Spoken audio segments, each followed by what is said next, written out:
c'est important qu'on puisse, en fait, les amener, à dédramatiser le fait de ne pas être d'accord, le fait de se tromper. Donc, ça fait partie du cheminement. Et aussi d'y aller par une progression qui est en petite étape, à pas de bébé. OK? Donc, on y va prendre confiance, par finalement, étape. un pas à la fois. Ben, en même temps, la confiance, c'est dur à bâtir.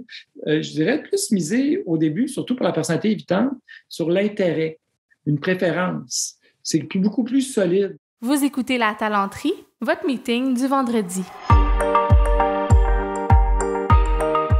Bon vendredi, bienvenue à ce nouvel épisode du podcast de La Talenterie où on parle d'entrepreneuriat, d'innovation sociale et du monde du travail. Cette semaine, encore une fois, pour une dernière fois ce mois-ci, du moins, on reçoit Mathieu Guénette qui est conseiller en orientation, qui est auteur, qui est podcasteur, toutes ses réponses. Et puis, on termine en fait notre tour de piste sur les personnalités difficiles au travail. On aurait pu continuer pendant quelques épisodes parce que il y en a plus que celles qu'on a abordées là, au courant du mois. L'idée, c'était vraiment d'y aller avec un portrait à haut niveau, avec quelques-unes de ces personnalités-là qu'on croise souvent dans les milieux de travail. J'espère que ça vous a donné des outils concrets. Si vous voulez en savoir plus, on l'a mentionné souvent au cours de l'épisode, mais il y a plusieurs ressources, dans le fond, sur les réseaux de Mathieu, là, que ce soit à travers son podcast, son livre ou le groupe Facebook qu'il a créé, c'est pour les personnalités difficiles. Donc, tous les liens se retrouvent évidemment dans les notes de chacun des 4 épisodes qu'on a fait ensemble au courant du mois. J'en profite pour vous remercier d'être à l'écoute, pour vous dire si jamais vous voyez de la valeur dans les contenus qu'on publie à La Talenterie, ce serait super gentil de prendre le temps de nous donner 5 étoiles. Et là, avant, on pouvait dire « s'il vous plaît, donnez-nous 5 étoiles si vous êtes sur iTunes. » Mais maintenant, même les gens sur Spotify, c'est une nouvelle fonctionnalité. Donc, vous pouvez maintenant nous accorder aussi 5 étoiles si vous nous écoutez sur Spotify. Donc là, à date, on fait pitié. Je pense qu'il y a juste moi qui ai mis 5 étoiles. Je me suis auto-accordé 5 étoiles au podcast. N'hésitez pas si vous avez des commentaires, des suggestions d'invités ou de sujets. On est toujours preneurs. Donc là-dessus, je laisse la place à Mathieu pour un dernier épisode sur les personnalités difficiles avec la personnalité évitante et dépendante en milieu de travail. Bonne écoute.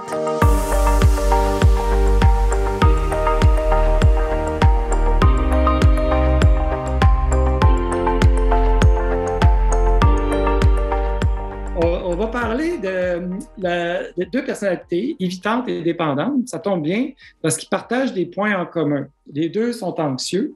Les 2, c'est des gens qui manquent de confiance et qui se comportent, si on fait référence à l'analyse transactionnelle, pour ceux que ça intéresse, épisode 97, décoder vos relations, on parle de l'analyse transactionnelle et c'est des gens qui vont se comporter comme des enfants soumis et qui vont voir l'autre comme des parents soit critiques ou des parents protecteurs.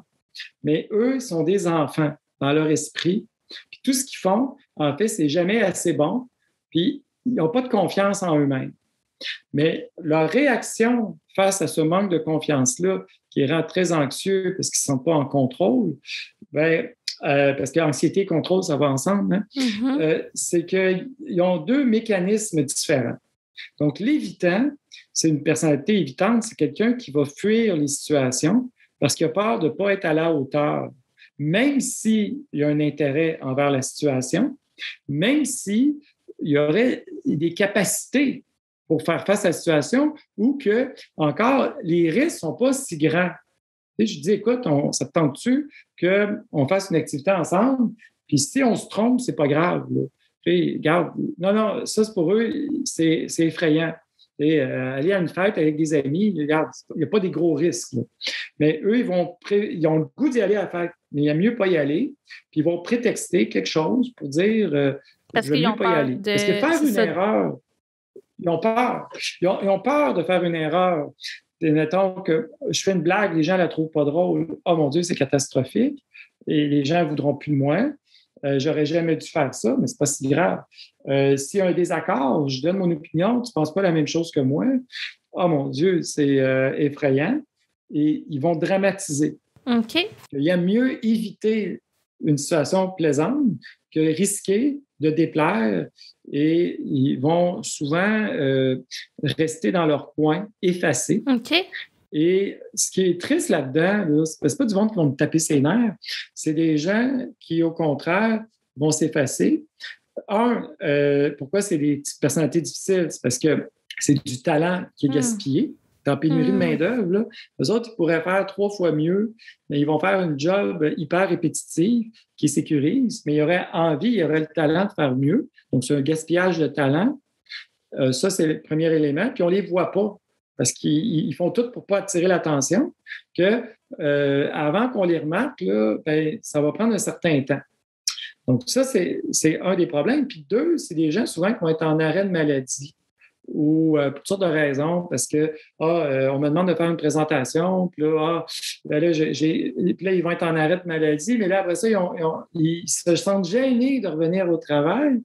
Puis là, ils vont dire, ils vont prolonger l'arrêt de maladie parce que là, je ne peux pas croire que je vais revoir mes collègues, j'ai tellement honte qu'il y a toutes sortes de problèmes autour, ça va jouer. Puis aussi, les gens, ils vont les intimider parce que c'est des cibles faciles, que peut-être ça va provoquer des dynamiques autour.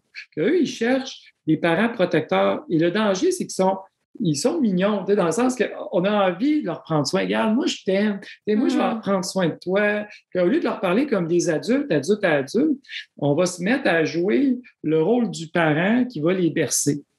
Et ça, on les conforte dans leur rôle d'enfants qui cherchent la protection plutôt que de les aider à devenir des adultes. Donc, ça, c'est pour la personnalité évitante. OK. Ouais. Si tu veux, je pourrais poursuivre avec la personnalité dépendante. Là. Parce que la personnalité dépendante, elle, là, c'est la même peur de OK, je manque de confiance en moi, mais au lieu de. Il n'y a pas déplaire, là, mais pour eux, le pire drame, c'est d'être seul. Donc, les deux, ils voudraient être en contact avec l'autre, puis que ça soit une relation qui soit plaisante. L'évitant, il sacrifie le fait d'être en relation pour être sûr que ça ne soit pas déplaisant. Puis le dépendant, c'est l'inverse. Il va sacrifier le fait que ça soit plaisant, déplaisant, mais au moins, il va être en relation avec l'autre, coûte que coûte. Même si la relation est abusive, même si les gens les trouvent collants et déplaisants, au moins, je ne suis pas tout seul, je ne suis pas laissé à moi-même. OK. Et ils vont trouver n'importe quel prétexte pour être capable de graviter autour des gens pour ne pas être laissés à eux-mêmes. Puis si on les traite mal, ils vont quand même rester là parce que vaut mieux avoir de l'attention que pas d'attention du tout de l'autre. Et ils se voient comme des victimes, puis ils vont jouer sur la culpabilité pour maintenir les relations. Donc, je sais que c'est difficile d'être ami avec moi parce que je suis tellement inintéressant, mais si tu arrêtes d'être mon ami, moi, je vais être complètement seul et je vais être désespéré. Et là, tu n'as pas le goût d'être ami parce qu'il n'y a rien de plaisant dans ce que je propose, mais en même temps, si tu n'es pas ami avec moi, ça veut dire que tu es vraiment quelqu'un qui est sans cœur. Et là, je joue sur tes sentiments. Et là, tu vas être avec moi parce que je fais pitié, puis et parce que tu me dois ça. Et là, c'est ce qu'on pourrait appeler, c'est le nom d'un roman, là, mais la pitié dangereuse. Parce que c'est une dynamique qu'on va cultiver et qui est souvent malsaine. Et moi, je peux jouer aussi là-dessus. Parce qu'il y a toujours, quand on est dans une relation de supériorité-infériorité, il y a toujours un moment où ça va devenir malsain parce qu'il y a une frustration inconsciente qui est là. La personnalité dépendante, en même temps, son sauveur, elle l'aime, elle le déteste. De la même façon que moi, mon cellulaire, je l'aime et je le déteste. Je l'aime parce que j'aime ça m'en servir, parce qu'il faut que je l'aie toujours près de moi tout le temps, mais je le déteste parce que je me sens dépendant envers lui. C'est pas une relation très saine que j'ai avec mon cellulaire, là. Mais bon, c'est pas un être humain, au moins, c'est pas pire. Mais c'est comme ça une dépendance, c'est ça. C'est que c'est l'extérieur qui me donne une valeur, qui m'apporte quelque chose. Que j'ai pas confiance en moi, j'ai confiance, finalement, en l'objet de ma dépendance. Et dans un contexte de travail, parce que, tu sais, je pense que l'image la plus facile à voir pour une personnalité dépendante, ce serait dans une relation de couple. Mais au travail, disons, tu aurais-tu un exemple? Là, ça fait l'employé qui demande tout le temps à son patron des conseils. politique de la porte ouverte, mais il est tout le temps dans le cadre de pas. Puis, il va se trouver des prétextes pour demander des conseils. Il va dire, là, mon crayon, il n'écrit plus, là, je caricature, là, mais là, je dois faire quoi? Il y a juste des crayons bleus. Moi, d'habitude, j'écris avec un crayon noir. Là, à un moment donné, tu te dis, ben regarde, là, ça devient un paradoxe parce que il demande des conseils, il demande l'attention. Comme patron, on peut dire, ah, ben, c'est le fun, au moins il écoute mes conseils.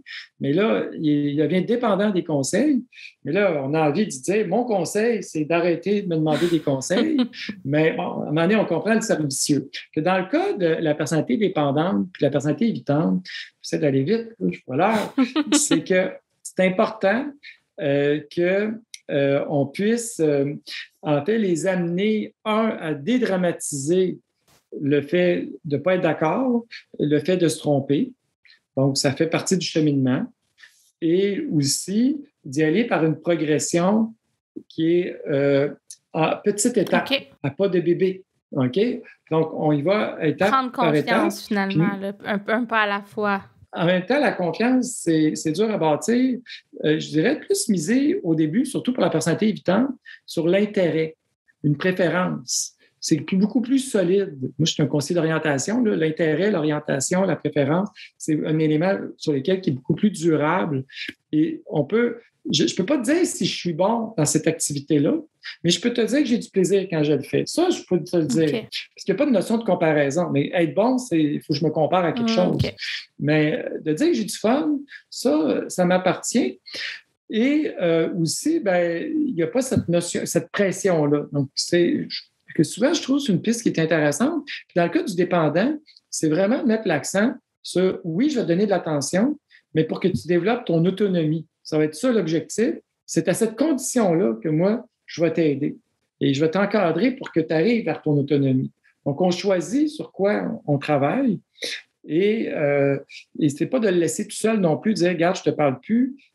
Parce que là, c'est trop cruel, on est trop dans l'extrême. Okay. Mais c'est des personnalités qu'on retrouve beaucoup, je trouve, dans l'organisation.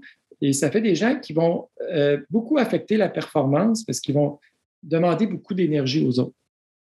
Leurs collègues et leurs patrons, tout le monde autour. Puis là, c'est ça, dans le fond, c'est un point un peu commun de toutes les personnalités difficiles. Finalement, là, on arrive un peu au bout du portrait de ceux qu'on a explorés ensemble. Ouais. C'est énergivore, ça semble pas si facile. Ça amène une lourdeur, en fait, là, dans les dynamiques d'équipe. À écouter, des fois, on a l'impression qu'il y en a beaucoup, disons, dans le monde du travail. On a-tu une idée de pourcentage globalement des personnalités difficiles? Là, si on revient dans les codes de couleur, là, en espérant que vous avez écouté le premier épisode, là, mais les gens ont vraiment des troubles de personnalité. C'est pas... là, j'en parle là, comme si... mais on va parler de... Ça dépend des troubles, là, mais c'est moins de 5 de la population. C'est pas... c'est beaucoup plus... Ils sont dans le rouge, tu veux dire? Oui, vraiment, le diagnostic, là, c'est moins que ça, là, mais ça dépend des troubles. Mais mettons, ça dépassera jamais 5 la prépondérance. Là. Donc, ça, c'est le point. L'autre chose, c'est dans les gens dans le genre, bien, c'est sûr que le contexte de pandémie, le fait qu'il y ait du stress, là, on voit de plus en plus de comportements généralisés qui sont problématiques, qu'on ne voyait pas avant.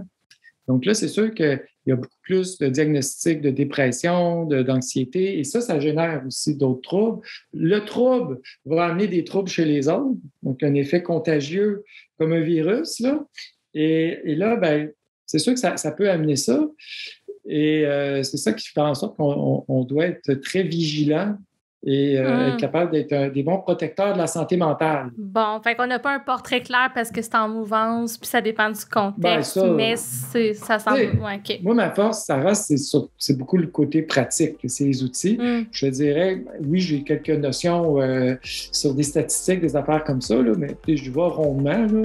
Moi, ce qui m'intéresse, c'est de pouvoir aider concrètement, puis moins le côté recherche. Je me base sur de la recherche, mais c'est surtout de dire, OK, qu'est-ce qu'on fait avec ça? Là? C'est là où moi, j'essaie de me distinguer le plus possible.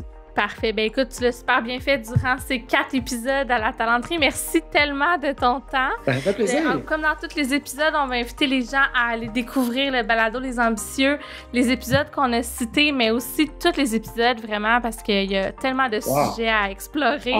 Puis de s'abonner au groupe Les Personnalités Difficiles sur Facebook. Ben, génial. Ben, merci, Sarah. Merci à toi. Bye-bye.